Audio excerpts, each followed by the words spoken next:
اعوذ باللہ من الشیطان الرجیم بسم اللہ الرحمن الرحیم السلام علیکم ورحمۃ اللہ وبرکاتہ۔ کتاب معراج السعادہ آیت اللہ ملا احمد نراقی کی تصنیف اسلامی اخلاقیات اور روحانی تربیت پر ایک جامع کتاب ہے۔ یہ کتاب قرآن، احادیث اور اسلامی فلسفیوں اور عرفا کی تعلیمات کی روشنی میں انسانی کردار کی تطہیر اور اخلاقی بلندی کے موضوعات پہ روشنی ڈالتی ہے۔ مصنف نے انسانی نفس کی بہترین اخلاقی فضائل کی ترویج اور رذائل سے بچنے کے طریقوں پر تفصیلی بحث کی ہے۔ اس کا مقصد قاری کو روحانی ترقی کی راہ پہ گامزن کرنا اور دنیا و آخرت میں حقیقی سعادت حاصل کرنے کے لیے رہنمائی فراہم کرنا ہے۔ معراج السعادت اسلامی اخلاقیات کے میدان میں ایک اہم ماخذ کی حیثیت رکھتی ہے۔ آج بھی اخلاقی تربیت کے خواہاں افراد کے لیے ایک مشعل راہ ہے۔ آج اس ویڈیو کا انشاءاللہ کہ 12واں حصہ بیان کیا جائے گا۔ تیسری صفت تھی حرص اور اس کی مذمت۔ صفت حرص کے متعلق قوت شہویہ ہے، وہ ایک ایسی صفت نفسانیہ ہے کہ آدمی ضرورت سے زائد ہر ایک چیز جمع کرتا ہے۔ یہ صفت حب دنیا کی ایک شاخ ہے کہ جو تمام صفات مہلکہ اور اخلاق بد میں ہے، بلکہ یہ صفت بد ایک بیابان وسیع ہے، جس طرف اس میں جائیں اس کے آخر کو نہیں پائیں گے۔ جو بیچارہ اس میں گرفتار ہوا وہ گمراہ ہلاک ہوا، جو مسکین اس جنگل میں آیا دوسرے وقت اس کو خلاصی نہیں ہوئی، کیونکہ حریص کی حرص کسی طرح انتہا کو نہیں پہنچتی اور ایک حد پر قائم نہیں رہتی۔ وہ اگر دنیا کے اموال کو زیادہ سے زیادہ جمع کرے پھر بھی باقی کے حاصل کرنے کی فکر میں رہتا ہے۔ جو کچھ ہاتھ آئے پھر طلب کرتا ہے۔ وہ بیچارہ بیمار ہے مگر نہیں سمجھتا، وہ احمق ہے مگر نہیں جانتا۔ حالانکہ دیکھا جاتا ہے کہ حریص کی 70 سال کی عمر ہو اور کوئی فرزند نہ ہو اور اس قدر اموال و املاک و آمدنی رکھتا ہو، اگر فراغت سے زندگی بسر کرے تو اور 100 سال تک اس کو کافی ہو سکتا ہے۔ پھر یہ بھی یقین رکھتا ہے کہ وہ اور 20 سال سے زیادہ اس کی عمر نہیں ہے، لیکن اس پر بھی مال کی زیادتی کی کوشش کرتا ہے، غور نہیں کرتا کہ اس کا کیا فائدہ ہے، کیا ثمرہ ہے۔ اگر خرچ کے لیے تو اس کا منافع مدت العمر کے خرچ کو کافی ہے، اگر احتیاطاً ہے تو جو کچھ وہ رکھتا ہے اور جو کچھ کے حاصل کرتا ہے اس پر احتمال تلف ہے۔ اگر یہ مرض یا حماقت نہیں ہے تو کیا بلا ہے۔ جو کوئی اس مرض میں مبتلا ہوتا ہے اس کی رہائی اس سے نہایت مشکل ہے۔ اسی وجہ سے حضور صلی اللہ علیہ وآلہ وسلم نے فرمایا کہ جب آدمی کو خانہ طلا کی 2 ندیاں مل جائیں تو پھر تیسری ندی کی طلب رہتی ہے، اب اس کے شکم کو کوئی چیز سوائے مٹی کے نہیں بھر سکتی۔ بعض بزرگوں نے کہا ہے کہ عجیب بات یہ ہے کہ اگر آدمی کو مطلع کریں تو ہمیشہ دنیا میں رہے گا تو وہ مال جمع کرنے کی حرص نہ کرے، لیکن جب کہ یہ جانتا ہے کہ تھوڑی ہی عرصے تک اس کو دنیا میں زندہ رہنا ہے تو اس کی جمع کرنے کی کوشش میں رہتا ہے۔ غور کیا جائے تو ہر کسی پر یہ ظاہر اور روشن ہو جاتا ہے۔ اس کا فصل نمبر اول ہے قناعت اور اس کی فضیلت۔ صفت حرص کی ضد قناعت ہے اور وہ ایک حالت ہے نفس کی کہ جس کے باعث بقدر ضرورت اور حاجت آدمی اکتفا کرتا ہے، مال فضول کے حاصل کرنے کی زحمت نہیں اٹھاتا۔ یہ صفت اعلیٰ ترین صفات فاضلہ و اخلاق حسنہ ہے۔ تمام فضائل اسی سے متعلق ہیں، بلکہ دنیا و آخرت کی راحت اسی میں ہے۔ صفت قناعت ایک مرکب ہے کہ جو آدمی کو مقصد پر پہنچاتا ہے، سعادت ابدی کی طرف لے جاتا ہے، کیونکہ جو کوئی ضرورت کے مطابق قناعت کرے اس کا دل زیادتی میں مشغول نہیں ہوتا، وہ ہمیشہ فارغ البال اور مطمئن ہے، اس کے حواس قائم اور حصول آخرت اس کو سہل اور آسان لگتا ہے۔ اور جو شخص اس صفت سے محروم اور حرص اور طمع میں مشغول رہتا ہے وہ دنیا پر مائل رہتا ہے، اس کے لیے اس کا دل ہمیشہ پریشان، کام متفرق، پس باوجود اس کے کیونکہ وہ تحصیل آخرت کر سکتا ہے، درجہ اخیار و ابرار پہ پہنچ سکتا ہے۔ اسی وجہ سے قناعت کی تعریف میں اخبار بے شمار ہیں۔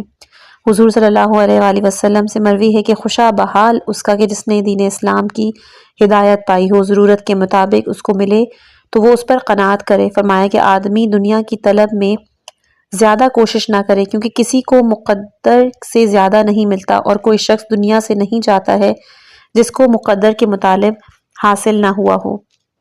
اسی طرح مروی ہے کہ موسیٰ علیہ السلام نے خدا سے سوال کیا کہ کون شخص زیادہ غنی ہے؟ فرمایا کہ جو کوئی زیادہ قناعت کرنے والا ہو۔ حضرت امام جعفر صادق علیہ السلام نے فرمایا کہ جو کوئی تھوڑی معاش پر خدا سے راضی رہتا ہے، خدا بھی اس کے تھوڑے عمل پر راضی رہتا ہے۔ فصل نمبر 2 ہے مرض حرص کا معالجہ اور قناعت کی تحصیل کا طریقہ۔ مرض حرص کے زائل کرنے اور صفت قناعت کے حاصل کرنے کا طریقہ یہ ہے کہ ابتدا مال جمع کرنے کی زحمت و تکلیف اور آفات دنیویہ پر جو حادثات واقع ہوتے ہیں ان پر تأمل کرے۔ ضرورت سے زیادہ دنیا کا حاصل کرنے کا کیا نتیجہ ہے، کیا فائدہ ہے؟ اگر آپ اولاد کے واسطے ذخیرہ کرتے ہیں تو معلوم کر لیجئے کہ آپ کا اور آپ کی اولاد کا خدا ایک ہے۔ جس نے آپ کو روزی دی تھی وہ اس کو بھی دے گا۔ آپ اپنے اس فرزند کا غم کھاتے ہیں جو آپ کے نطفے سے حاصل ہوا، جس نے اس کو پیدا کیا ہے۔ اس کا غم کس طرح اس کو نہ ہوگا؟ وہ آپ سے زیادہ مہربان ہے، آپ کی قدرت سے اس کی قدرت زیادہ ہے۔ اگر آپ کا فرزند ایسا ہو کہ جس کو تنگی سے گزارنا چاہیے تو آپ تمام عالم اس کے لیے چھوڑ جائیں تو بھی وہ اس کے ہاتھ سے نکل جائے گا۔ اے صاحبوں، فرزند کو مال کی احتیاج اس کی حیات میں ہوتی ہے، جبکہ آپ اس کی عمر کا علاج نہیں کر سکتے، تھوڑی زندگی اس کے لیے ذخیرہ نہیں کر سکتے، تو کس واسطے اس کی روزی کی فکر میں زحمت اٹھاتے ہیں؟ تھوڑی دیر زانوئے فکر پر سر رکھیے اور زمانے کی حالت پر نظر ڈالیے اور غور کیجیے کہ اس زمانے میں کس قدر ایسے اشخاص پائے جاتے ہیں کہ جو فقر و فاقے میں مبتلا ہیں، حالانکہ بہت سامان ان کے باپ نے ان کے لیے چھوڑا تھا، بہت سے مکانات بنائے تھے، دوسرے شہروں میں حالت خراب میں مر گئے، بہت سے گاؤں زراعت کے جن کے لیے چھوڑے گئے تھے انہوں نے ایک روٹی کے لیے دوسرے شہر میں فاقوں سے جان دی۔ آپ کو حادثات زمانہ کی کیا خبر اور گردش افلاک سے کیا اطلاع ہے کہ چند روز میں عالم کی کیا حالت ہوگی؟ اگر آپ اپنے واسطے مال جمع کرتے ہیں تو پہلے اپنی عمر کو معین کریں۔ کیا آپ جان سکتے ہیں کہ آپ کا نام ایک سال میں مردوں کے دفتر میں لکھا جائے گا یا زندوں کے؟ جب آپ 1 سال کی قدرت رکھتے تو اس پر اکتفا کیجیے، اپنے حساب کو زیادہ نہیں کیجیے۔ علاوہ ان کے اس پر بھی تأمل کریں کہ جس وقت میں مال کافی ہو جائے تو پھر مال کے جمع کرنے کی کوشش نہ کریں۔ جو کچھ جمع کیا جاتا ہے اس کی زیادتی کی فکر رہتی ہے، پس ایک مرتبہ قناعت کیجیے اور تمام زحمتوں سے فارغ ہو جائیں۔ جب آپ نے غور کیا تو آدمیوں کی حالت پر نظر کریں، پیغمبران مرسل اور اولیاء بزرگان دین کے طریقے کو ملاحظہ کریں۔ انہوں نے کیوں کر تھوڑی سی دنیا پہ اکتفا کیا، ضرورت سے زیادہ کو جمع نہیں کیا؟ مشرکین و کفار اور یہود و نصارہ ان کے شیووں کو ملاحظہ کریں، انہوں نے کیوں کر مال جمع کیا، پونجی اور املاک کو زیادہ کرتے ہیں، بلکہ جو کوئی بھی تھوڑا شعور رکھتا ہو وہ جانتا ہے کہ جو کوئی لذت ہے دنیویہ مثلاً اکل و شرب خط نفس کی حرص رکھتا ہے وہ دائرہ انسان سے خارج ہے اور زمرہ بہائم میں وہ داخل ہوتا ہے، کیونکہ یہ لوازمات بہائم اور چوپایوں کے ہے۔ جو کوئی ان میں مرتبہ اعلیٰ کو پہنچتا ہے اس کی لذت چارپائیوں سے زیادہ نہیں، حریص اور شکم پرست بیل اور گدھے کی مانند ہے۔ بس ظاہر ہے ایسی صفت کیا اثر رکھتی ہے، لہٰذا قناعت کے عزت و فارغ البالی پر غور کیجیے، حرص کے معالجے میں کوشش کیجیے۔ اس کا طریقہ یہ ہے کہ اپنی امر معیشت میں میانہ روی حاصل کیجیے، جس قدر ممکن ہو خرچ کو بند کیجیے، اپنے خرچ کے جز اور کل کو ملاحظہ کریں، جو کچھ ضروری معیشت بغیر اس کے ممکن ہو اس کو چھوڑ دیجیے، کیونکہ باوجود زیادتی خرچ کے قناعت ممکن نہیں۔ اگر تنہا ہیں تو ہلکے جامے پر اکتفا اور جو غذا مل جائے اس پر قناعت کریں، ایک روٹی سے زیادہ نہ کھائیں۔ ایسا ہی باقی اور چیزوں میں کہ جن کی ضرورت ہے اپنے کو اس طریقے پہ رکھیے کہ عادت اور ملکہ حاصل ہو۔ اگر صاحب عیال ہیں تو ہر ایک کو اس طرح پر رکھیے، تھوڑا تھوڑا خرچ جو چاہتے ہیں کیجیے، جس پر زندگی موقوف نہیں ہے ان کو چھوڑ دیجیے۔ جو کوئی اس طریقے کو اختیار کرے اور اپنے کاموں کو اس طرح بنا رکھے گا، قناعت کو اپنا پیشہ بنائے گا، تو گزران میں اس کو کوئی تکلیف واقع نہیں ہوگی۔ ایسا شخص صاحب عیال ہونے پر بھی خل کا محتاج نہیں ہوتا۔ اس خصوص میں اخبار بصراعت آئے ہیں۔ حضرت پیغمبر صلی اللہ علیہ وآلہ وسلم نے فرمایا کہ وہ محتاج نہ ہو کہ جس نے میانہ روی کو اختیار کیا۔ فرمایا کہ اپنے کام کی تدبیر آدھی معیشت ہے۔ فرمایا کہ جو کوئی قناعت کرتا ہے خدا اس کو بے نیاز کرتا ہے، جو کوئی اسراف کرتا ہے خدا اس کو فقیر کرتا ہے۔ کوئی شک نہیں کہ جس نے قناعت کی بنا ڈالی وہ آدمیوں کی ضرورت سے رہائی پاتا ہے، ہر کسی کی خوشامد سے فارغ ہوتا ہے، خالق و خلق کے درمیان عزیز ہوتا ہے۔ حضور سے ہی مروی ہے کہ میانہ روی خاموشی بجا لانا رہنمائی نیک اجزائے نبوت میں سے ایک جز ہے۔ امام صادق علیہ السلام سے مروی ہے کہ میانہ روی کو خدا دوست رکھتا ہے اور فضول خرچی کو خدا دشمن، یہاں تک کہ خرمے کی ہڈی کو دور پھینکنا بھی اسراف ہے، کیونکہ وہ بھی وقت پر کام آتی ہے۔ یہاں تک کہ پینے سے بچا ہوا پانی پھینکنا بھی اسراف میں داخل ہوتا ہے۔ فرمایا کہ میں اس کا ضامن ہوں کہ جو میانہ روی اختیار کرے وہ ہرگز فقیر نہیں ہوگا، جبکہ بالفعل اس کی معیشت اور درست ہوگی تو آئندہ کے لیے وہ مضطرب نہیں ہوگا، بلکہ خدا کے فضل و کرم پر اعتماد کرے اور جانے کہ جو روزی اس کے لیے مقرر کی گئی ہے وہ اس کو ملے گی، اگرچہ کہ وہ حریص نہ کرے اور اپنی آمدنی کو نہ جانے، کیوں کر ایسا نہ ہو، حالانکہ حق تعالیٰ فرماتا ہے کہ کوئی جاندار نہیں کہ جس کا رزق خدا پر نہ ہو، اور سورہ طلاق میں خدا فرماتا ہے کہ جو کوئی پرہیزگاری کرتا ہے خدا اس کو ہر ایک غم سے نجات دیتا ہے، اس کی روزی اس جگہ سے پہنچاتا ہے کہ جس کا گمان بھی نہ رکھتا ہو۔ چوتھی صفت طمع اور اس کی برائی۔ واضح ہو کہ دوسروں کے مال میں امید رکھنے کو طمع کہتے ہیں۔ وہ ایک محبت دنیا ہے کہ جو رذائل مہلکہ اور صفات خبیثہ میں سے ہے۔ حضور صلی اللہ علیہ وآلہ وسلم نے فرمایا کہ ہرگز طمع نہ کرو کیونکہ وہ تیرا فقر حاضر ہے۔ امیر المومنین علیہ السلام نے فرمایا کہ جس کا مثل و نظیر ہونا چاہتا ہے تو اس سے استغفار کر، اور جس کا بندہ و اسیر ہونا چاہتا ہے تو اس سے طمع رکھ، اور جس پر بزرگی چاہتا ہے اس کے ساتھ احسان کر۔ طمع کرنے والے کی بندگی و خادمی ظاہر ہے، جیسا کہ دیکھا جاتا ہے کہ صاحبان ہمت اور بلند طبیعت نہ بادشاہ کی خوشامد کرتے ہیں، نہ کسی امیر سے تعلق رکھتے ہیں، نہ کسی وزیر سے، لیکن طمع کرنے والے صاحبان جاہ و دولت کی خدمت میں دوڑتے ہیں، اہل دنیا کے سامنے ہاتھ باندھتے ہیں، اگر کوئی خدمت مل جائے تو اس کی سرانجامی اور حصول مال کی کوشش میں کبھی آرام نہیں لیتے۔ یہ خادمی و بندگی نہیں ہے تو اور کیا ہے؟ ایک شخص نے دو لڑکوں کو راستے میں دیکھا کہ ہر ایک کے پاس ایک ایک روٹی ہے، مگر ایک لڑکا اپنی روٹی پر تھوڑا شہد رکھتا ہے۔ جب دوسرے نے اسے شہد مانگا تو اس نے کہا کہ تو میرا کتا بن کہ میں تجھ کو شہد دوں۔ اس نے جواب دیا کہ میں تیرا کتا بنا۔ وہ لڑکا کہ جو شہد رکھتا تھا اس نے ایک دوری اس کے منہ میں دی اور اسے دانتوں میں پکڑ کر اس کو پیچھے دوڑتا تھا اور کتے کی آواز کرتا تھا۔ اگر وہ لڑکا اپنی روٹی پر قناعت کرتا تو کیوں اس کا کتا ہوتا؟ حضرت امام محمد باقر علیہ السلام سے مروی ہے کہ وہ بندہ بہت خراب ہے کہ جو طامع ہو، یہ طمع گندے مکان پر اس کو لے جاتی ہے، اور وہ بندہ خراب ہے کہ جو ایسی خواہش رکھے جس کے سبب سے اس کو ذلت حاصل ہو۔ مذمت میں طمع کے اخبار و آثار بے حد اور بے شمار ہیں، اس قدر اس کی مذمت میں کافی ہے کہ طمع کرنے والا ذلیل و خوار اور دوسروں کی نظر میں خفیف اور بے اعتبار ہوتا ہے۔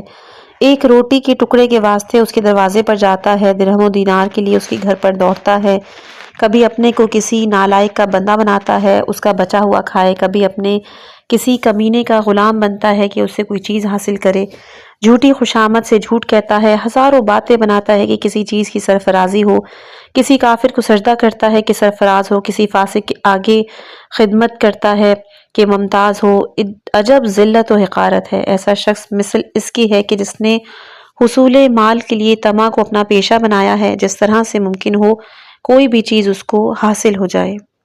استغنا اور بے طمعی کی شرافت۔ طمع کی ضد صفت استغنا و بے نیازی ہے۔ یہ وہ فضیلت ہے کہ جس کے باعث قرب پروردگار حاصل ہوتا ہے، کیونکہ جو کوئی سوائے خدا کے دوسروں سے طمع نہیں کرتا تو اس کو خدا دوست رکھتا ہے۔ غنائے حقیقی سے مراد یہ ہے، جیسا کہ سید رسول صلی اللہ علیہ وآلہ وسلم نے فرمایا کہ جو شخص مال زیادہ رکھتا ہو تو وہ غنی نہیں، بلکہ غنی تو وہ ہے کہ جس کا نفس بے نیاز ہو۔ یہ ظاہر ہے کہ سوال و احتیاج بری چیز ہے، خواہ کوئی چیز رکھتا یا نہ رکھتا ہو، بلکہ چیز رکھنے کی ضرورت میں اور زیادہ بد ہے۔ ایک اعرابی نے حضور سے عرض کی کہ کوئی نصیحت کریں۔ انہوں نے کہا کہ تو نماز پڑھتا ہے، اس طرح نماز پڑھ کے دنیا کو رخصت کر رہا ہو، کیونکہ تو کیا سمجھ سکتا ہے کہ دوسرے نماز تک زندہ رہے گا؟ ایسی بات کہ جس کا عذر نہ کیا جائے، اور جو کچھ دوسروں کے اختیار میں ہے اس سے مایوس رہو۔ حضرت سید الساجدین علیہ السلام نے فرمایا کہ آدمیوں سے طمع نہ رکھنے میں بہت سی خوبیاں ہیں۔ جو کوئی کسی سے امید نہ رکھتا ہو اور اپنے کاموں کو خدا پہ چھوڑ دے تو اس کے تمام کام پورے ہوتے ہیں۔ حضرت صادق علیہ السلام سے مروی ہے کہ شرف و بزرگی مومن کی رات کی بیداری میں ہے، اس کی عزت آدمیوں سے استفادہ اور بے نیازی میں ہے۔ فرمایا کہ 3 چیزیں فخر مومن اور دنیا اور آخرت میں اس کی زینت ہیں۔ پہلا، عبادت میں شب بیداری کرنا۔ دوسرا، دوسروں کے جو اختیار میں ہو اس سے مایوس رہنا۔ تیسرا کہ جو امام آل محمد صلی اللہ علیہ وآلہ وسلم سے ہو اس سے محبت اور دوستی رکھنا۔ پھر فرمایا کہ اگر کوئی خدا سے طلب کرتا ہے تو خدا اس کو عطا کرتا ہے۔ وہ تمام آدمیوں سے نا امید ہوتا ہے سوائے خدا کے کسی سے امید نہیں رکھتا۔ جب خدا اس کو اس طرح پاتا ہے تو اس کو ہر ایک چیز دے دیتا ہے۔ پانچویں صفت ہے بخل کی مذمت، کہ اس میں بھی 4 فصلیں ہیں۔ واضح ہو کہ جس مقام میں جس قدر بخشش کرنا چاہیے اس میں کوتاہی کی جائے یا اس قدر نہ دیا جائے تو اس کو بخل کہتے ہیں۔ یہ مقام تفریط ہے۔ اس کی افراط اسراف ہے، یعنی جس قدر خرچ کرنا چاہیے اس قدر خرچ کریں تو اس کو اسراف کہتے ہیں۔ ان کا ہر دو جانب مذموم، ان کا اوسط صفت جود و سخا ہے کہ جو پسندیدہ اور نیک ہے۔ صفت بخل محبت دنیا کا نتیجہ اور ثمر ہے۔ یہ صفت بخل صفات خبیثہ اور اخلاق رذیلہ میں ہے، جیسے کہ خداوند متعال سورہ آل عمران آیت نمبر 180 میں فرماتا ہے کہ وہ لوگ کہ جنہیں خداوند عالم نے اپنے فضل سے مال عطا کیا ہے اس میں بخل کرنے کو اچھا نہ سمجھیں بلکہ وہ نہایت ہی بد ہیں، اور یہی مال کہ جس کے بارے میں اس قدر بخل کیا جاتا ہے روز قیامت ان کے گلے میں توق بنا کر ڈال دیا جائے گا۔ حضور صلی اللہ علیہ وآلہ وسلم نے فرمایا کہ ہر چیز بخل نہ کرو، جو لوگ تمہارے قبل ہوئے ہیں اس بخل نے انہیں ہلاک کیا ہو، اس کے سبب سے ایک دوسرے کے خون کے پیاسے ہو گئے اور جو شے ان کے لیے حرام تھی اس کو حلال سمجھا۔ انہی سے مروی ہے کہ بخیل بہشت سے دور اور دوزخ سے نزدیک ہے، خدا کے نزدیک جاہل سخی عابد بخیل سے زیادہ محبود ہے۔ فرمایا کہ بخل ایک درخت ہے کہ جس کی جڑ درخت زقوم میں ملی ہوئی ہے اور بعض اس کی ڈالیاں دنیا میں لٹکتی ہیں، جو کوئی اس کی ڈالی پر ہاتھ مارتا ہے تو گویا اپنے کو دوزخ کی آگ میں داخل کرتا ہے۔ آگاہ ہو کہ بخل کفر سے، جیسا کہ حضرت امیر المومنین علیہ السلام نے فرمایا ہے کہ بخل بخیل کو حقیر اور بے قدر کرتی ہے۔ بخالت سے آدمی کی ناموس اور آبرو برباد اور فنا ہوتی ہے، بلکہ حضور نے اس کی صراحت فرمائی ہے اور دیکھا بھی گیا ہے کہ بخیل کی اولاد اس کے ساتھ دشمنی کرتی ہے۔ کسی بخیل کا دنیا میں کوئی دوست نہیں ہوتا، اس کے اہل و عیال اس کی موت کے خواہاں، اس کے فرزند اس کی موت کے نگراں، وہ مسکینوں بے چارہ باوجود وسعت کے تنگی اور سختی سے گزرتا ہے۔ اس کی زندگی دنیا میں مثل زندگی فقراء کے ہے اور اس کا محاسبہ اور مواخذہ عقبہ میں مالداروں کی طرح ہے، اور وہ دنیا میں ذلیل و خوار ہے اور عقبہ میں عذاب علیم میں گرفتار۔ فصل نمبر 1، سخاوت کی فضیلت اور اس کے مراتب۔ صفت بخل کی ضد سخاوت ہے، وہ ثمرہ زہد ہے اور مشہور ترین صفات پیغمبران خدا و اخلاق اصفیاء و اولیاء میں سے ہے۔ یہ ایک خلق اعلیٰ ہے اور اس کا صاحب پسندیدہ اہل آفاق ہے۔ چنانچہ حضرت امیر المومنین علیہ السلام نے فرمایا کہ جس نے بخشش اختیار کی وہ بزرگ ہوا۔ حضور صلی اللہ علیہ وآلہ وسلم سے مروی ہے کہ سخاوت بہشت کے درختوں میں سے ایک درخت ہے کہ جس کی ڈالیاں زمین پر پھیلی ہوئی ہیں، پس جو کوئی اس کی ڈالی کو پکڑتا ہے وہ ڈالی اس کو بہشت میں کھینچتی ہے۔ فرمایا کہ سخی خدا کے نزدیک ہے اور جہنم کی آگ سے دور ہے۔ فرمایا کہ جب کوئی آدمیوں کو کھانا کھلائے تو خداوند کریم ملائکہ سے فخر و مباحات کرتا ہے۔ ایک جماعت اہل یمن کی خدمت میں حضور صلی اللہ علیہ وآلہ وسلم کی حاضر ہوئی۔ ان میں ایک شخص سب سے زیادہ لسان اور مباحثہ کرنے والا تھا اور جناب پیغمبر صلی اللہ علیہ وآلہ وسلم کی حجت بھی سب سے زیادہ بڑھی ہوئی تھی۔ اس شخص نے بحث میں اس قدر مبالغہ کیا کہ حضرت کو غصہ آیا، رنگ مبارک متغیر ہوا، نیچے ملاحظہ فرمانے لگے کہ یہ مرد سخی ہے، پس حضرت کا تب غصہ فرو ہو گیا، سر مبارک بلند کر کے فرمانے لگے کہ جبرائیل نے مجھ کو خبر دی ہے کہ تو اہل سخاوت میں سے ہے، اگر یہ نہیں معلوم ہوتا تو تجھ کو اپنے سے اس قدر دور کرتا کہ دوسروں کو عبرت ہوتی۔ جب حضرت موسیٰ علیہ السلام کو سامری پر قابو ہوا تو خطاب ہوا کہ اس کو قتل نہ کرنا کیونکہ وہ سخی ہے۔ حاصل کلام فضیلت اس صفت کی ظاہر و روشن ہے کہ وہ خالق و مخلوق کے نزدیک محبوب اور دنیا میں ممتاز ہے۔ عقبہ میں سرفراز کون سا عقل مند ہے کہ سرفراز دو جہاں کو ہاتھ سے دے۔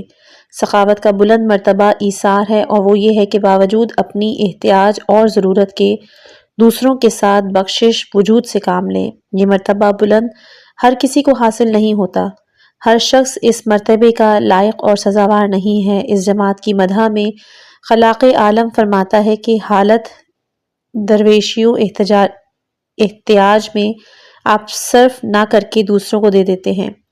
حضور صلی اللہ علیہ وآلہ وسلم سے مروی ہے کہ جس کو کسی چیز کی خواہش اور ضرورت ہو وہ آپ اپنی ضرورت میں نہ لا کر دوسروں کو دے تو وہ بخشا جاتا ہے۔ یہ شیوا پسندیدہ ہے، یہ صفت جلیل پیغمبر آخر الزماں کی ہے، یہ طریقہ اہل ایمان و امیر مومنان و ائمہ معصومین علیہم السلام کا ہے۔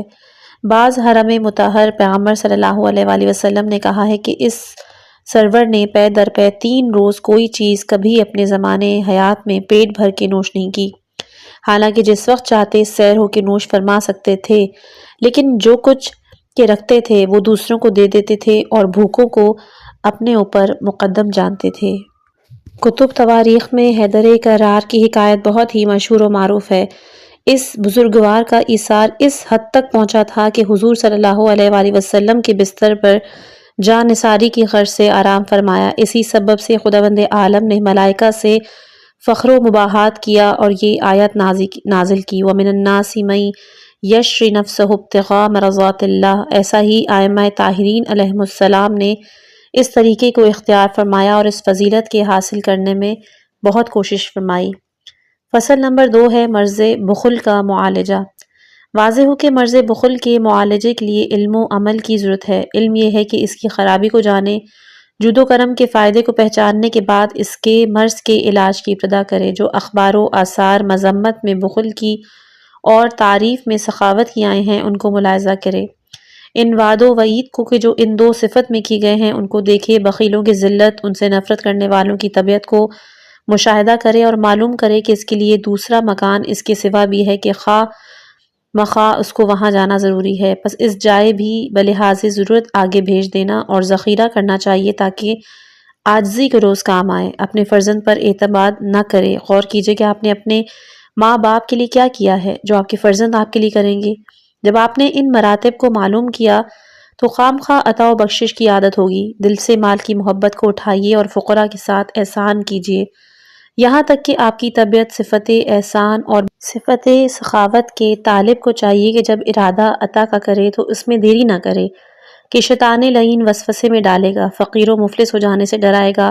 اگر بخل کا مرض پیدا ہو گیا تو اپنے نفس کو سمجھائے کہ تیری شہرت، بخالت اور تعریف سخاوت بہت دور دور تک پہنچے گی تاکہ وہ بذل و عطا پر مائل ہو۔ اس کا نفس کس قدر بخشش کا مطیع ہو، اگرچہ اس قصد سے عطا کرانا بھی برا ہے اور حقیقت میں سخاوت نہیں ہے، چنانچہ بیان کیا جاتا ہے، لیکن یہ مثل اس کے ہے کہ جب بچے کا دودھ چھڑانے اور اس کو پستان کی یاد بھلانے کے لیے چڑیا پکڑنے کے کھیل میں مشغول کریں۔ کوئی شک نہیں کہ چڑیا کا کھیل بچے کے لیے کمال نہیں، لیکن یہ ایک علاج ہے، اس وقت کیا جاتا ہے۔ بس ایسے شخص کو کوئی ضرر نہیں کہ ابتدا میں اپنے دل کو ان ارادوں میں خوش کرے تاکہ اس کا دل مال سے متعلق نہ ہو۔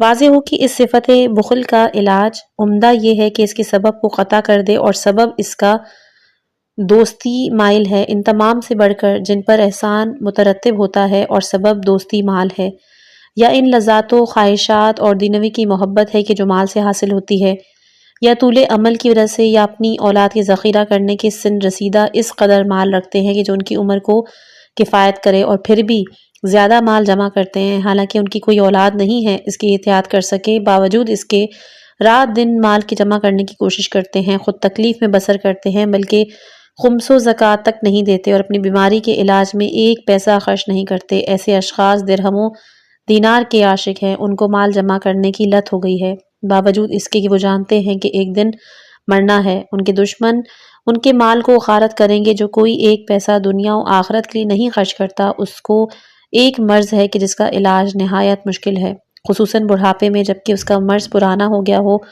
اور قوت پکڑ گیا ہو، اس کا جسم ضعیف ہو اور مرض کا مقابلہ نہ کر سکتا ہو۔ ایسا شخص نہایت گمراہ ہے اور خسرت دنیا والآخرہ کا مستحق ہے، بلکہ جو کوئی ضرورت سے زیادہ مال کا متلاشی ہو وہ جاہل، احمق اور نادان ہے۔ ایسے شخص کو غور کرنا چاہیے کہ جس مال کو خرچ نہیں کرتا ہے وہ اس کے کام نہیں آتا، وہ مثل خاک و پتھر کے ہے۔ جب تہ خانوں میں سونا اور چاندی مدفون ہو جس کو آپ صرف نہیں کر سکتے تو اس میں اور خاک میں کیا فرق ہے؟ حالانکہ اگر آپ اس کو 1000 طرح سے پتھر کے نیچے پوشیدہ کریں تو اس کو کسی نہ کسی دن زمانہ برباد کر دے گا۔ اگر اس کا سبب محبت خواہشات اور طویل عمل ہو۔ اس کا معالجہ اس طریقے پر جیسا کہ حرص و قناعت اور طول عمل میں بیان کیا گیا ہے کرنا چاہیے۔ اگر مال کا جمع کرنا اور اولاد اور فرزند کے واسطے ہو تو وہ بے اعتقادی اور بے خبری کی رس ہے، کیونکہ ان کو پروردگار نے پیدا کیا، روزی بھی ان کے لیے مقرر کی ہے۔ دیدہ عبرت کو کھولیے، کیسے کیسے باپ زمانہ طفلی میں اپنے لڑکوں کے سر سے اٹھ گئے مگر کوئی مال ان کے واسطے نہیں چھوڑا، باوجود اس کے کہ بنسبت ان لڑکوں کے کہ جن کے باپ بہت سا مال چھوڑ گئے، ان سے وہ بہتر اور خوشحال اور صاحب ثروت و مال ہیں۔ اگر فرزند صالح اور پرہیزگار ہو تو خدا اس کی روزی کو نیک اور کفایت کرتا ہے، لیکن اگر وہ فاسق اور بدکردار ہو تو اس مال کو کہ جس کو تو نے محنت اور تکلیف سے جمع کیا ہے انہیں کھائے گا، لہو و لعب میں معصیت خدا میں صرف کرے گا، اور اس کا مظلمہ بھی تجھ ہی پر عائد ہوگا۔ فصل نمبر 3 ہے حد وسط بخل اور اسراف۔ جب آپ نے خرابی بخل اور اس کے معالجے کو پہچانا، صفت فضیلت سخاوت کو معلوم کیا کہ وہ حد وسط بخل اور اسراف کی ہے، یعنی مال کا اس طرح صرف کرنا کہ جو واجب اور مستحسن ہو۔ واضح ہو کہ واجبات اور مستحبات میں صرف کرنا عام ہے، اس لیے کہ وہ واجب یا مستحسن شرعی ہو یا طریقہ مروت و عزت و عادت میں لازم یا مستحسن ہو۔ پس سخی وہ ہے کہ مصرف جائز میں جس کا ترک کرنا شرعاً مذموم ہو یا اند العقلاء صرف کرنے سے مضائقہ نہ کرے۔ اگر ان میں سے ایک بھی میں بھی صرف نہ کرے تو مصرف جس کا ترک کرنا عقل مندوں کے نزدیک بد ہے، وہ حالات اور اشخاص اور اوقاف کے لحاظ سے مختلف ہوتا ہے۔ جیسا کہ دیکھا جاتا ہے کہ مالداروں کے اخراجات میں بعض طریقے قبیح ہیں کہ جو فقراء کے لیے برے نہیں۔ اسی طرح اپنے قوم خاندان میں جو کچھ صرف نہ کرنا بد ہے وہ دوسروں میں بد نہیں ہے، الہٰذا جو بیگانوں کے لیے صرف نہیں کر سکتے اس کا ہمسایوں میں صرف نہ کرنا بد ہے۔ ایسا ہی تنگی و خرچ کا خرید و فروخت میں کوئی ضرر نہیں، لیکن مہمانی میں مضائقہ کرنا بد ہے۔ غرض خلاصہ مطلب تو یہ ہے کہ خرچ کرنے میں مالدار اور فقیر، امیر اور رعیت، عالم اور جاہل، طفل اور کامل مساوی نہیں ہیں۔ لہٰذا سخی وہ ہے کہ جو کچھ اس کے لائق ہے خواہ شرعاً یا حسب مروت و عادت خرچ کرے، اور بخیل وہ ہے کہ مجملہ اس کے کسی ایک میں بھی کمی کے ساتھ خرچ کرے یا بالکل خرچ نہ کرے، اور خرچ کا اندازہ معین نہیں ہو سکتا، یہ شخص کی حالت پر موقوف ہے۔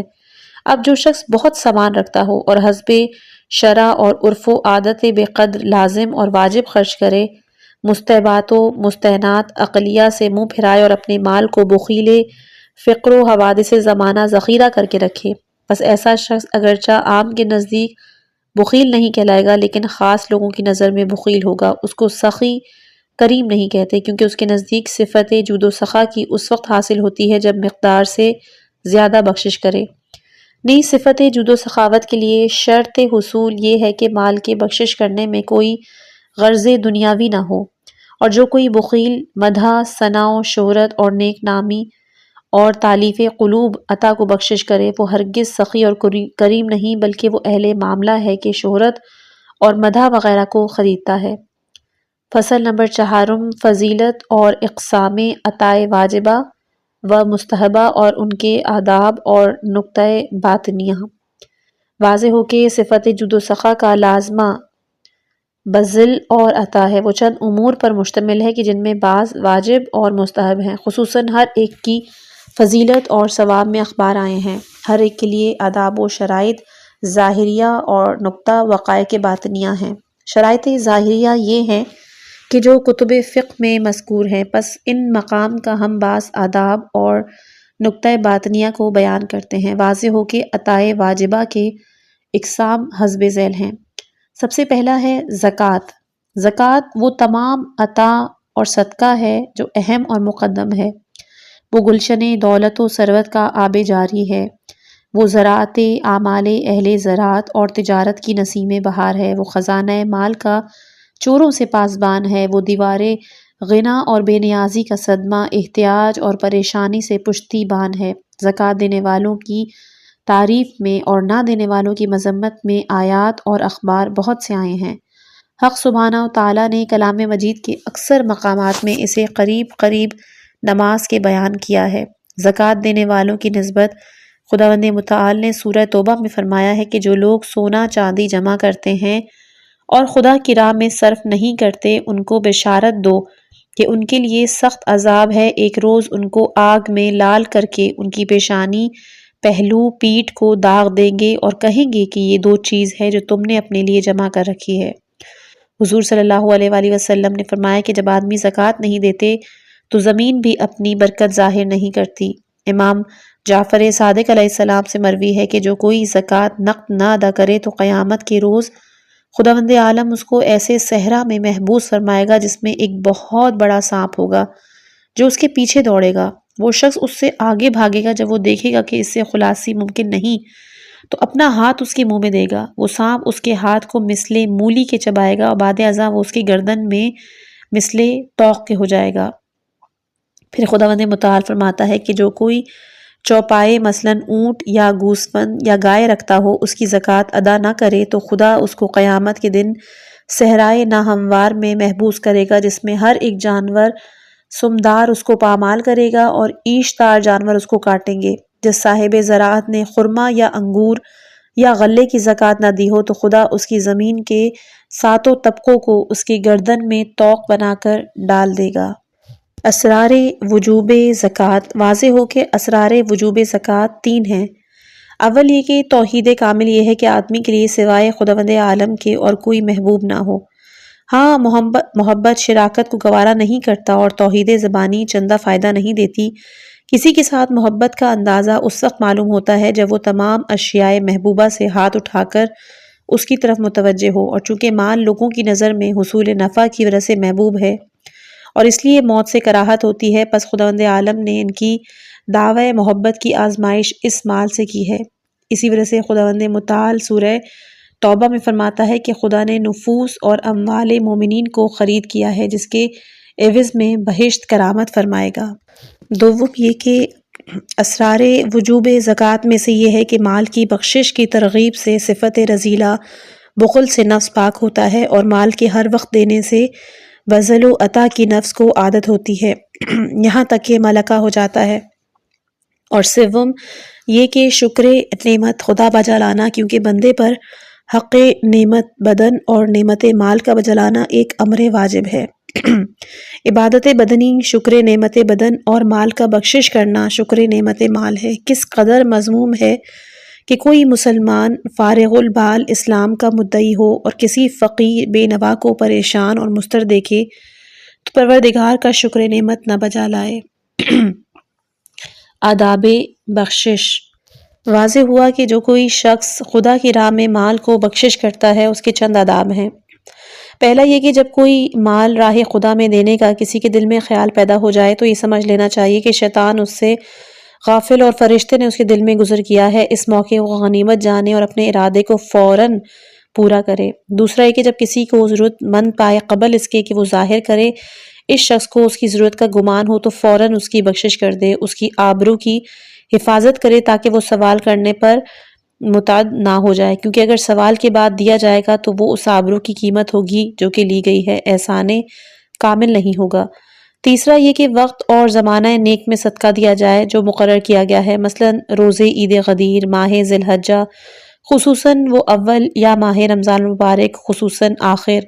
مروی ہے کہ پیغمبر صلی اللہ علیہ وآلہ وسلم سب سے زیادہ سخی تھے، ماہ رمضان المبارک میں کوئی چیز اٹھا نہ رکھتے تھے۔ چوتھا یہ کہ زکوٰۃ اور باقی حقوق مالیہ واجبہ کا پوشیدہ دینے سے اعلانیہ اور آشکارا دینا اور عطائے سنتی کا پوشیدہ دینا بہتر و افضل ہے، جیسا کہ حضرت امام جعفر صادق نے اس کی تصریح فرمائی ہے کہ اگر کوئی مرد زکوٰۃ کو اپنے دوش پر رکھ کر فقراء کو پہنچائے تو اس کے لیے ایک حسن جمیل ہے، لیکن یہ اس وقت ہے جبکہ شائبہ اور تشویق کے دریا سے مطمئن ہو اور لینے والا بھی اس اظہار سے شرم و حیا نہ کرے، ورنہ واجبات کو بھی پوشیدہ دیا جائے تو بہتر اور افضل ہے۔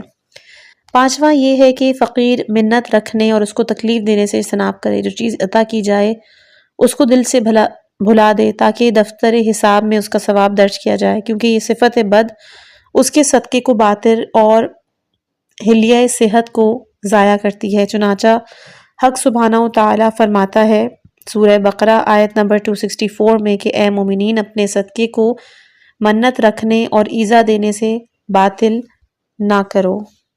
چھٹا یہ کہ صدقہ دیتے وقت فقیر سے تواضع اور فروتنی سے پیش آئے۔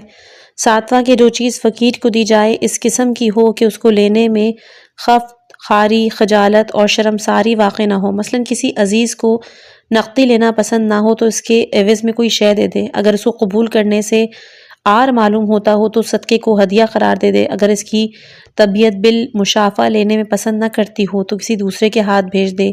اسی طرح قیاس کر لیا جائے کہ جو طریقہ اس کی شان کو گھٹاتا ہے اس کو ہرگز اختیار نہ کریں۔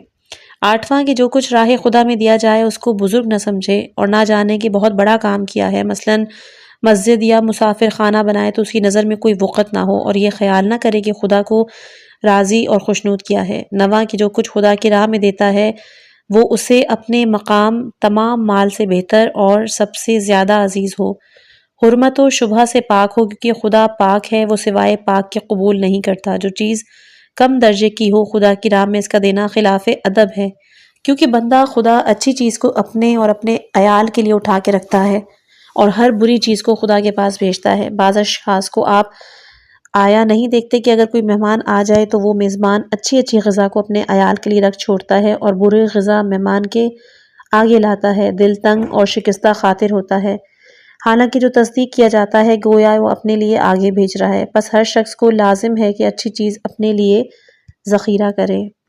دسواں یہ کہ اگر ممکن ہو اور قدرت رکھتا ہو تو اس قدر فقیر کو عطا کرے کہ اس کا فقر دور ہو جائے، وہ غنی ہو جائے۔ گیارہواں یہ کہ دینے کے بعد اپنے ہاتھ کو بوسہ دے، کیونکہ یہ اس وقت تک پہنچا ہے جو نائب دستے خدا ہے۔ حضرت امیر المومنین علیہ السلام نے فرمایا کہ جب کوئی چیز سائل کو دی جائے تو اپنے ہاتھ کو چومے، بتحقیق کہ اس نے خدا کو صدقہ دیا ہے۔ بارہویں یہ کہ جب کوئی چیز فقیر کو دی جائے تو اس سے دعا کی خواہش کرے، کیونکہ دعا فقیر کی اس شخص کے حق میں جو دیتا ہے مستجاب ہوتی ہے اور خود اس کے حق میں مستجاب نہیں ہوتی۔ بعض عرفاؤں نے کہا ہے کہ فقیر سے دعا کی خواہش نہ کرو اس وجہ سے کہ دعا کہیں صدقے کا عوض نہ ہو۔ یہ قول خلاف طریقہ ائمہ ہے کہ جو قابل اعتبار نہیں۔ 13واں بذل و عطا میں استحقاق کا خیال رکھے، تخم احسان کو کھاری زمین میں نہ بوئے، بخل پر چندہ فضیلت نہیں رکھتی۔ ظاہر ہے کہ باوجود بینوایان برہنہ کے صاحبان مال سے نوازش کرنا بے سود ہے۔ درد مندوں کو ترک کر کے جو منم فارغ البال اور مرفع البال ہوں ان کو عطا کرنا بے فائدہ ہے۔ استحقاق سے مراد یہی اسرت و پریشانی نہیں بلکہ غرض یہ ہے کہ صاحبان ہمت و کرم ہر کسی سے مروت اور محبت سے پیش آیا کریں، بدکار و اشرار کو نیکوں پر مقدم نہیں رکھیں، بے ہنر نادان کو اہل ہنر اور عقل مند پر ترجیح نہ دیں، مالداروں سے مفلسوں کی ضرور رعایت کریں، پہلے ضعیفوں کی دستگیری میں کوشش کریں، باوجود عضو مجروح کے عضو صحیح پر مرہم نہ رکھیں۔ 14 ترتیب فقراء کو ملاحظہ کریں کہ جن کے عطا کرنے میں ثواب زیادہ ہے ان کو مقدم رکھیں، جو اہل تقوی اور پرہیزگار صاحب ایمان کامل ہیں ان کو دوسروں پر مقدم جانیں۔ فائدہ آداب فقراء۔ واضح ہو کہ جیسا عطا کنندہ کے آداب مذکور ہے اسی طرح فقراء کے لیے بھی چند آداب ہیں۔ پہلا کہ جو کچھ حاصل کیا ہے اس میں بغیر مصارف ضرور یہ کہ اسراف نہ کرے اور محفوظ رکھے۔ دوسرا کہ شکر خدا کرے، دینے والے کے حق کو بھی پہچانے، اس کو دعا دے، اس کی تعریف کرے۔ تیسرا یہ کہ جو کچھ اس کو دیا جائے اس کو حقیر نہ سمجھے، اس کی مذمت نہ کرے، اگر اس کے عیب پر مطلع ہو تو اس کو پنہا رکھے، اگر اس کو کچھ نہ دیا جائے تو اس کو برا نہ کہے، ملامت نہ کرے۔ چوتھا یہ کہ جس مال سے حرمت ثابت ہوتی ہے یا مشتبہ ہو اس سے پرہیز کرے، جس کا مال زیادہ تو حرام ہے یا وہ مال حرام سے اجتناب نہیں کرتا تو اس کی کوئی بھی چیز قبول نہ کرے۔ پانچواں یہ کہ ضرورت سے زیادہ قبول نہ کرے۔ چھٹا اعلانیہ اور برملا سوال نہ کرے، خصوصاً ایسے شخص سے کہ جو نہیں دینا چاہتا تو وہ ضرور شرمندہ ہوگا۔ ساتواں یہ کہ علماء اور پرہیزگار جب تک کہ وہ پریشان و مضطر نہ ہوں زکوٰۃ اور صدقہ نہ لیں۔ آٹھواں ایسے شخص کی جو چیز حاصل کریں اسے ظاہر نہ کرے تاکہ ان کی مروت کا شرف ضائع نہ ہو۔ ہاں اگر اظہار سے شکر گزاری اور صدقے بندگی اور فروتنی منظور ہو تو دوسرا امر ہے۔ ہر شخص اپنی نیت کے بموجب سعادت دارین کا مستحق ہے۔ دوسرا واجب تھا خمس۔ خمس وہ سادات کا مال ہے کیونکہ خداوند عالم نے بوجہ نسبت سید انام اس طائفے کو تمام مخلوقات پر ممتاز کیا ہے، زکوٰۃ کو ان کے لیے پسند نہیں کیا، اصل مال سے ایک حصہ خاص ان کے لیے قرار دیا تاکہ فقر و فاقے میں مبتلا نہ ہوں، جیسے کہ سورہ انفال آیت نمبر 41 میں بیان ہے کہ جو نفع تم کو حاصل ہو اس کا 5واں حصہ پیغمبر اور ذوی القربہ والیتامى والمساکین یعنی وابن السبیل یعنی مسافر کے جو سادات ہوں ان کو دے دو، اگر تم خدا پر اور ان چیزوں پر کہ جو ہم نے اپنے بندے پر نازل کی ہیں ایمان لائے ہو۔ اس آیہ مبارکہ سے پایا جاتا ہے کہ وہ صاحب ایمان نہیں کہ جو خدا کے احکام قرآنی پر عمل نہیں کرتے اور خمس ادا نہیں کرتے، لہٰذا صاحب ایمان کو لازم ہے کہ ادائے خمس میں کوتاہی نہ کرے، اپنے پیغمبر کی ذریت کو محتاج نہ کرے۔ حضور صلی اللہ علیہ وآلہ وسلم نے فرمایا کہ میں اس کی شفاعت کروں گا کہ جس نے ہاتھ اور زبان و مال سے میری ذریت کی اعانت کی ہو، اگرچہ کہ وہ تمام اہل دنیا کے گناہ اپنے ہمراہ لائے ہیں، اور وہ 4 اشخاص ہیں۔ پہلا وہ کہ جس نے میری ذریت کا احترام کیا، دوسرا وہ کہ جس نے ان کی ضرورتوں کو پورا کیا، تیسرا وہ کہ جس نے میری ذریت کو ان کی حالت اضطراب میں مدد کی، اور چوتھا وہ کہ جو ان کو دل اور زبان سے دوست رکھتا ہو۔ زکوٰۃ کے بیان میں جو کچھ آداب اور شرائط مذکور ہوئے ہیں، خمس میں بھی وہی پائے جاتے ہیں۔ جو شخص خمس ادا کرتا ہے اس کو احسان رکھنے سے نہایت پرہیز کرنا چاہیے، اس کو امر عظیم نہ سمجھے، سادات سے نہایت ہی تواضع و انکساری کے ساتھ پیش آئے، اور اکثر دیکھا جاتا ہے کہ بعض لئیم زمانہ اگر کبھی تھوڑا سا خمس نکالتے ہیں، بصد ناخوشی اور سختی کسی سید محتاج کو دیتے ہیں تو اس کو اپنا بندہ زرخری تصور کر لیتے ہیں، کیا نہیں جانتے کہ تمام ملک و مال دنیا اس کے جد بزرگوار کی وجود پاک کے باعث وجود میں آیا ہے، اور ابر برکت آسمانی اس کے اجداد کے ابرو کی تو فعل ہی اہل زمین کی کھیتی پر برستا ہے۔ تیسرا ہے نفقہ اہل و عیال۔ نفقہ اہل و عیال کے جو ازروع کتب فقہ ادا کیا جائے اس کے واجبات اور ثواب بے حد اور بے شمار ہیں۔ حضور صلی اللہ علیہ وآلہ وسلم نے فرمایا کہ جو شخص اپنے عیال کے حصول نفقے میں کوشش کرتا ہے تو گویا راہ خدا میں جہاد کرتا ہے۔ بعض ایسے گناہ ہیں کہ اہتمام طلب معاش کے سوا جن کا کوئی کفارہ نہیں ہے۔ فرمایا کہ جس کی 3 لڑکیاں ہوں اور وہ ان کا خرچہ اٹھائے، ان کے ساتھ نیکی کرے یہاں تک کہ وہ بڑی ہوں، تو خدا اس پر بہشت کو واجب کرتا ہے۔ مروی ہے کہ ایک روز جناب رسالت مآب صلی اللہ علیہ وآلہ وسلم گھر میں سید اولیاء کے تشریف فرما ہوئے تو ملاحظہ فرمایا کہ وہ حضرت میں بجز حکم خدا کچھ نہیں کہتا ہوں، جو کوئی مرد عورت کی خانہ داری میں امداد اور اس کی یاری کرے تو اس کے جسم کے ہر بال کے عوض میں خدا عبادت 1 سالہ کا ثواب جس میں روزہ رکھا گیا ہو، شب داری کی گئی ہو، وہ عطا کرتا ہے۔ نیز ثواب صابرین حضرت داؤد اور یعقوب و عیسیٰ پیغمبر عطا کرتا ہے۔ یا علی جو کوئی مشغول خدمت عیال ہو اور کاروبار خانگی کو انجام دے تو اس کا نام دفتر شہداء میں درج ہوتا ہے، روزانہ 1000 شہید کا اور ہر قدم پر حج اور عمرے کا ثواب اس کو دیا جاتا ہے، جس قدر رگیں اس کے بدن میں ہیں اس تعداد کا ایک شہر بہشت میں اس کو عطا فرماتا ہے۔ یا علی 1 ساعت گھر کے کاروبار کی مشغولیت، عبادت 1000 سالوں، 1000 حج، 1000 عمرے، 1000 بندے آزاد کرنے سے، 1000 مرتبہ جہاد و عیادت، 1000 مریض، 1000 نماز جمعہ، 1000 تشیع جنازہ، 1000 بھوکوں کو سیر کرنے سے، 1000 برہنہ کو کپڑے پہنانے سے، 1000 گھوڑوں کو راہ خدا میں بھیجنے، توریت و زبور و انجیل و قرآن و تلاوت کرنے سے، اور 1000 امیر راہ خدا میں آزاد کرنے سے، 1000 اونٹ مسکینوں کو دینے سے بہتر اور افضل ہے۔ وہ دنیا سے نہیں اٹھتا جب تک اپنی جگہ کو بہشت میں ہی دیکھ لیتا۔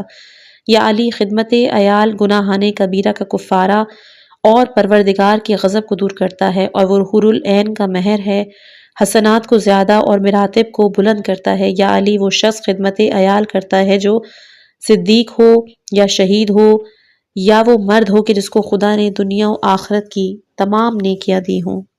اقسام عطائے مستحبہ۔ عطائے مستحبہ کے اقسام بھی حسب ذیل ہیں۔ پہلا ہے صدقہ مستحبہ، اس کا ثواب بے حد اور فائدہ بے شمار ہے۔ حضور صلی اللہ علیہ وآلہ وسلم سے منقول ہے کہ بتحقیق کہ خدا ادائے صدقے کے باعث مرض اور آگ میں جلنے کے اور غرق ہونے اور مکان کے نیچے دب جانے دیوانگی کو دفع کرتا ہے۔ اس یگانہ آفاق نے اس طرح 70 قسم کی بلاؤں کو شمار فرمایا کہ بوجہ برکت صدقہ کے جن سے نجات میسر آتی ہے۔ حضرت امام محمد باقر علیہ السلام سے مروی ہے کہ بیماروں کو صدقے سے دوا کرو اور دعا سے ان کی بلاؤں کو دفع کرو۔ طلب روزی صدقے سے کرو۔ بتحقیق جبکہ کوئی شخص صدقے کا ارادہ کرتا ہے تو اس کو 700 شیطان وسوسے میں ڈالتے ہیں۔ ان کو گوارا نہیں ہوتا کہ کوئی مومن اپنا صدقہ نکالے، بس صدقہ دینا 700 شیطانوں سے بچاتا ہے۔ دوسرا ہے ہدیہ۔ وہ یہ ہے کہ آدمی کوئی چیز اپنے برادر مومن کے لیے بسبب اظہار محبت اور تاکید دوستی کے عطا یا روانہ کرتا ہے، خواہ وہ فقیر ہو یا غنی۔ یہ امر نیک اور مطلوب اور شرعاً پسندیدہ ہے۔ حضور صلی اللہ علیہ وآلہ وسلم نے فرمایا کہ ایک دوسرے کو آپس میں دوست رکھو اور ہدیہ بھیجو کہ یہ طرفین کے کینہ و عداوت کو محو کرتا ہے۔ حضرت امیر المومنین علیہ السلام سے مروی ہے کہ تصدیق کرنے سے برادر مسلمان کے لیے ہدیہ بھیجنے کو میں پسند کرتا ہوں۔ تیسرا ہے مہمانی۔ اس کا ثواب شرعاً بہت بڑا ہے۔ حضور صلی اللہ علیہ وآلہ وسلم سے مروی ہے کہ جو کوئی کسی کی مہمانی نہیں کرتا اس میں کوئی نیکی نہیں ہے۔ فرمایا کہ جب مہمان جمع ہوتے ہیں ان کی مہمانی کا انتظام غیب سے ہو جاتا ہے، جب وہ تناول کرتے ہیں تو خدا اس میزبان کے گناہ کو بخش دیتا ہے۔ نیز فرمایا کہ کوئی مہمان نہیں ہوتا تا وقت کہ اس کی روزی اس کے ساتھ نہ ہو۔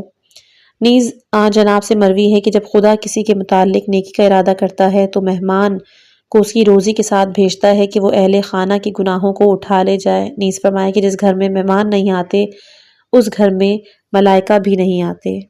حدیث میں ہے کہ ہر امر کو جلدی کرنا شیطان کا کام ہے، مگر ان 5 صورتوں میں جلدی کرنا طریقہ پیغمبرہ میں سے ہے۔ پہلا مہمان کے واسطے غذا حاضر کرنا، دوسرا میت کو اٹھانا، تیسرا دختر باکرہ کا عقد کرنا، چوتھا قرض کا ادا کرنا اور پانچواں اپنے گناہوں سے توبہ کرنا۔ سنت یہ ہے کہ مہمان کے لیے طعام بقدر کفایت حاضر کرے، نہ کہ وہ کہ جو موجب نقصان آبرو اور مروت ہو، نہ زیادہ کہ مال کا ضائع کرنا اسراف ہو۔ مہمان سے کشادہ روئی خوش کلامی سے پیش آئے اور بوقت رخصت دروازے تک اس کی مشایت کرے۔ مہمان کو کوئی خدمت حوالے نہ کرے۔ مہمان کے بھی چند آداب ہیں، ان میں سے ایک یہ ہے کہ اپنے برادر مومن کی دعوت کو قبول کرے، فقر و غنی میں فرق نہ کرے بلکہ فقیر سے بہت جلد وعدہ کرے، مسافت کو مانع وعدہ نہ قرار دے مگر اس حالت میں جبکہ بہت دور ہو۔ حضور صلی اللہ علیہ وآلہ وسلم نے فرمایا کہ مسلمان کی دعوت کو قبول کریں اگرچہ 5 میل کی راہ ہو۔ اگر روزہ سنتی رکھنا ہو تو اس کو عذر مہمانی قرار نہیں دے بلکہ میزبان کی خوشنودی ہو تو افطار کر لے، ثواب اس افطار کا۔ چوتھا ہے حق معلوم۔ حق معلوم یہ ہے کہ ہر روز یا ہر ہفتے یا ہر ماہ یا ہر سال اپنا مال فقراء پر تقسیم کیا جائے اور صلہ رحم بجائے سوائے ان کے جو واجبات سے ہے۔ اور حق حصہ و ہداد وہ ہے کہ جو مال زراعت سے کچھ حصہ یا دستہ یا مٹھی گیہوں یا خرما یا میوہ کی جو بوقت خوشہ چننے والوں اور فقراء کو جو حاضر ہوں دیا جاتا ہے، اور ہر ایک کے ثواب میں بے حد اخبار وارد ہوئے ہیں۔ حضرت صادق علیہ السلام سے مروی ہے کہ خدا تعالیٰ نے مالداروں کے مال سے چند حقوق زکوٰۃ کے سوا مقرر فرمائے ہیں، جیسا کہ قرآن میں بھی ہے کہ فی اموالہم حق معلوم۔ آدمی اپنے اور اپنے مال پر جو مقرر کرتا ہے وہ زکوٰۃ کے سوا ہے، لہٰذا ہر انسان کو لازم ہے کہ اپنی وسعت اور طاقت کے موافق روزانہ یا ہر جمعہ یا ہر مہینے کچھ نہ کچھ فقراء پر بذل و احسان کے عمل و آوری کرے۔ اس مضمون میں بھی اخبار بہت زیادہ ہے۔ نیز انہی حضرت سے مروی ہے کہ زراعت میں 2 حقوق ہیں۔ پہلا وہ حق کہ اگر ادا نہ کیا جائے تو اس کے لیے مواخذہ ہے کہ جس کو زکوٰۃ کہتے ہیں، دوسرا وہ حق کہ جس کے ادا کرنے میں ثواب ہے اور جس کے متعلق خداوند متعال فرماتا ہے وَآتُوا حَقَّهُ یوم حصادہ۔ زراعت کا بروز درو یعنی زراعت کاٹنے کے وقت دیا جاتا ہے یہاں تک کہ کاٹنے سے فارغ ہوں۔ حدیث میں وارد ہوا ہے کہ جس کا خلاصہ یہ ہے کہ رات کو میوہ نہ توڑا جائے اور کھیت نہ کاٹا جائے، تخم نہ بوئیں اور دودھ نہ دھو، کیونکہ اگر ایسا عمل کیا جائے گا تو فقراء بے نصیب رہیں گے۔ پانچواں ہے قرض حسنہ۔ یہ نتیجہ سخاوت ہے، اس کا فصل نمبر اور ثواب بے حد ہے۔ حضرت امام محمد باقر علیہ السلام نے فرمایا کہ جو شخص کسی کو قرض حسنہ دے تو وصول تک اس کا مال زکوٰۃ میں ہے، نیز وہ خود ملائکہ کے ساتھ حالت نماز میں ہے۔ حضرت صادق علیہ السلام سے مروی ہے کہ بہشت کے دروازے پر لکھا ہوا ہے کہ صدقے کا ثواب 10 حصہ اور قرض حسنہ کا ثواب 15 حصہ ہے، اس کو ضائع مت کرو۔ دوسری حدیث میں انہی سرور سے مراد ہے کہ جب کوئی مومن کسی مومن کو عند اللہ قرض دیتا ہے تو وہ اس وقت تک ثواب صدقہ کا رکھتا ہے جب تک کہ مال اس کو وصول نہیں ہو جاتا۔ اس کا مطلب یہ ہے کہ قرض ہر وقت اس کا مطالبہ کر سکتا ہے، جب مطالبہ نہیں کرتا تو ثواب صدقہ اس کو حاصل ہوتا ہے، اور وہ قرضہ کہ جس میں نفع دنیاوی مقصود ہو اس کا کوئی ثواب نہیں۔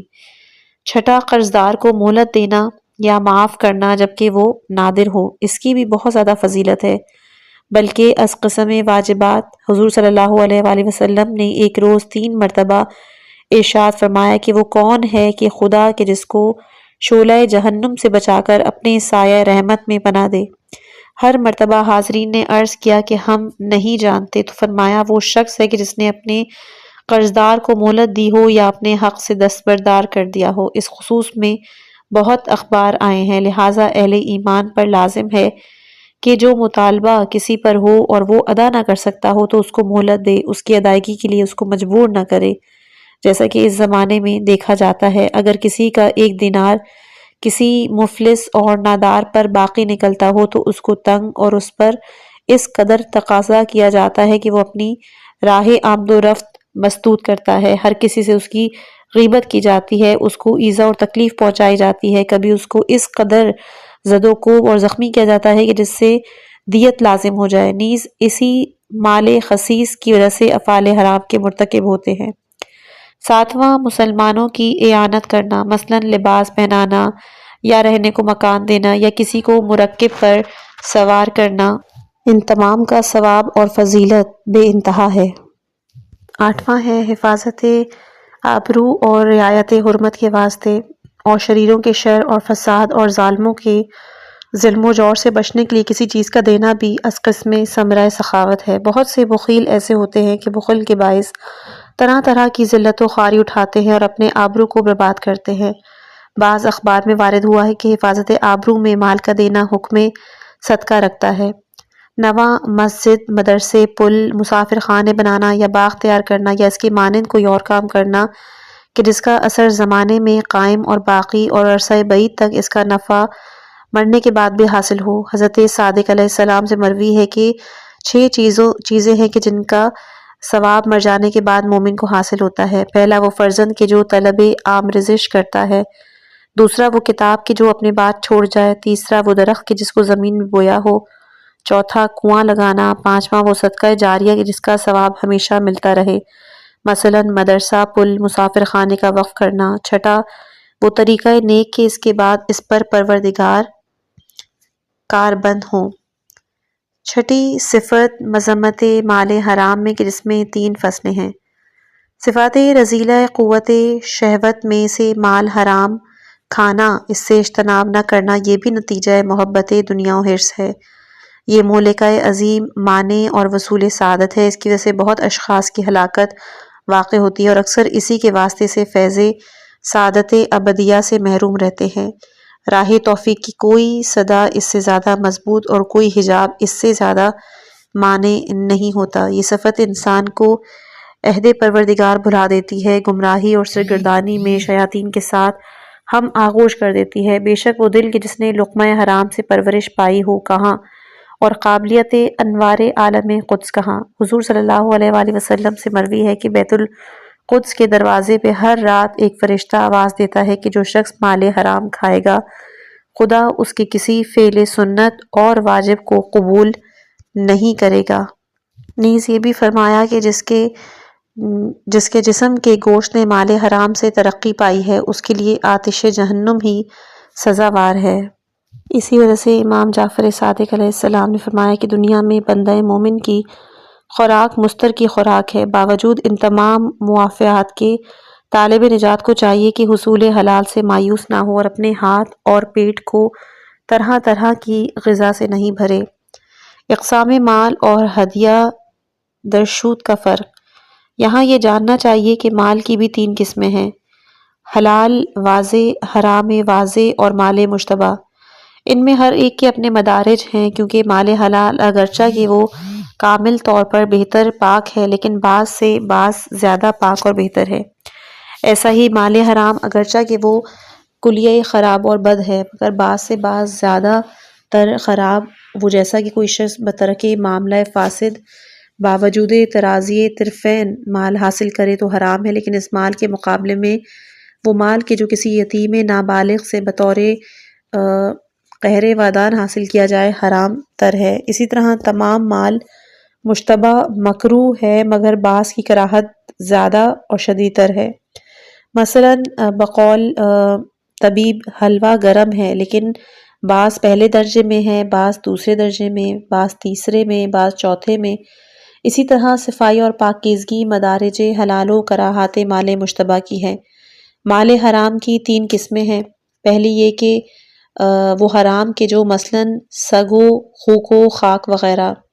دوسری یہ کہ اس صفت کے سبب سے کہ جو عارض ہوئی ہے حرام ہو گیا ہو، مثلاً کسی کھانے میں زہر ملا دیا جائے۔ اور تیسرا یہ کہ اس نقص اور خلل کے سبب سے کہ جو لینے اور دینے میں واقع ہوا ہو۔ اس کی بھی آگے سے بہت سی قسمیں ہیں، مثلاً بطریق ظلم و جور، غصب، خیانت، مکر و حیلہ، کم فروشی، ان زمروں میں یہ مال آتا ہے۔ چونکہ رشوت اور ہدیے کی ایک ہی صورت مشتبہ ہے، اس لیے اس کا بیان یہاں پر ہوگا۔ سب سے پہلی یہ صورت بنتی ہے کہ جو چیز اپنے برادر دین کے لیے بقصد اظہار دوستی اور محبت بھیجی جائے تو ایسی صورت میں کوئی شک نہیں کہ یہ ہدیہ ہے، حلال ہے۔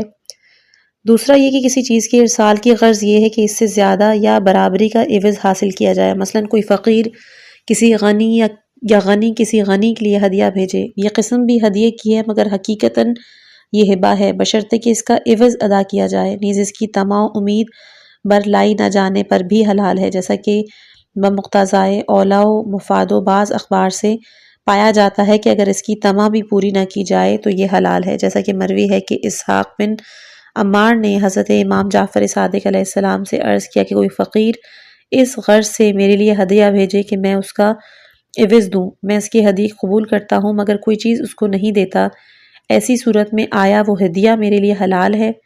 تو مولا نے فرمایا کہ ہاں حلال ہے، لیکن اس کا عوض عطا کرو، اور عہود یہ ہے کہ بصورت عدم ادائے عوض اس کے قبول سے اجتناب کرے، اور جو کوئی شخص ہدیہ دے کر اپنے عوض کا خواستگار ہو، مد مقابل کی ملکیت نہیں بلکہ دوسرے نے اسے فقراء کو تقسیم کرنے دے رکھا ہو، مثل خمس و زکوٰۃ وغیرہ، اس کے متعلق بعض کا نتیجہ کلام یہ ہے کہ اگر بصورت عدم ارسال ہدیہ بھی اس کو وہ چیز ضرور دی جاتی تو ایسی حالت میں اس ہدیے کا قبول کرنا حلال ہے۔